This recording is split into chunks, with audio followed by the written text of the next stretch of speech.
thinking about our families, so when families come to us, they might have a vision of education, like I said, where we're sitting down, they have the pen and paper in hand, they're doing a worksheet. But we know that that's not necessarily, again, how their learning comes up. And so when parents come in and they see them playing with Play-Doh or playing with clay or getting messy in the dirt, right, their ideas might be, but what are they learning? What are you actually doing here? And part of that intentionality is then being able to communicate to families what my intention is, right? There was a student that I had in my classroom, and his name was Lori. He was my work baby. And every day I would notice Lori would come in and Lori would lay down on the floor. He would have his one truck all throughout free playtime, and he'd be on the floor with his truck just going back and forth. Not really saying anything, not really doing anything. He wouldn't talk to the other students. And I observed this for a while. And one day, I picked up a truck and I got down right in front of him on the floor, just laid directly on the floor with him, and I went back and forth with the truck too. That was the first time he made eye contact with me. Then he started to get interested. He was like, okay. So for a couple days, I would just come up next to him. I wouldn't say anything. Slowly but surely, after that, he started to open up a little bit more to me. Started saying words to me. That was cool. My intention is to get him to interact with other students, to explore other students. I just wanted to see how he does socially.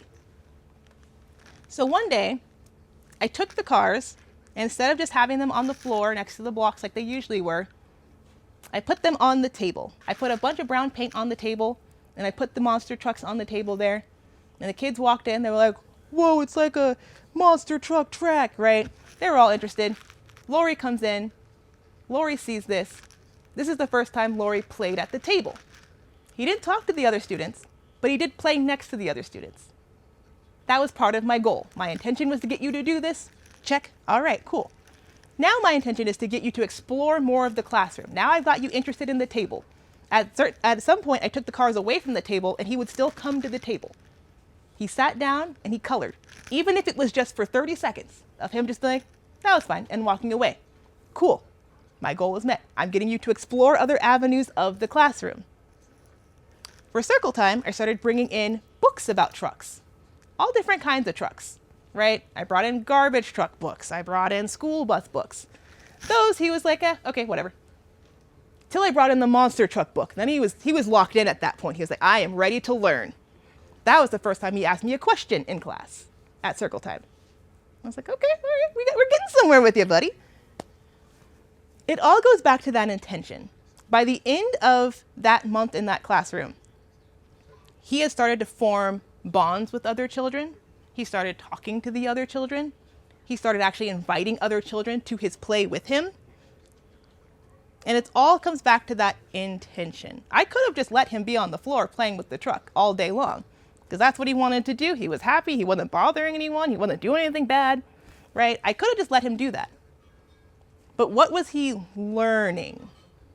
What was he growing into? How was I scaffolding his learning from that point? And then when I'm communicating this to the parents, right, I can communicate my idea. When I put Play-Doh on the table for kids to explore, what I am inviting them to learn is fine motor skills and development. What I'm inviting them to do is eye-hand coordination.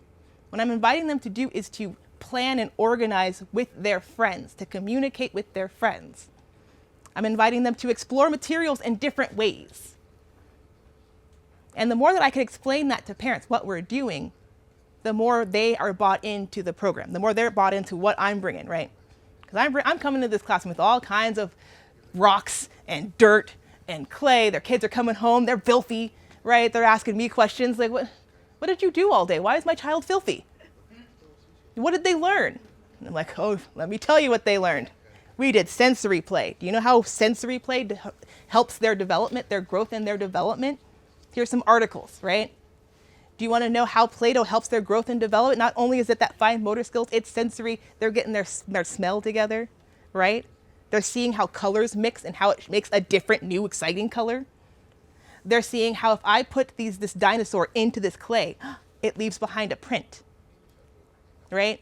There's so much learning. And the more that I can communicate that, right? There's always intention behind everything that I'm doing. Even the smallest little things that don't seem like they're intentional. If you look around the classroom, you look around this playground. Again, things didn't happen here by accident. Things aren't just here because. There's an intention behind every single thing that the educators have put out here.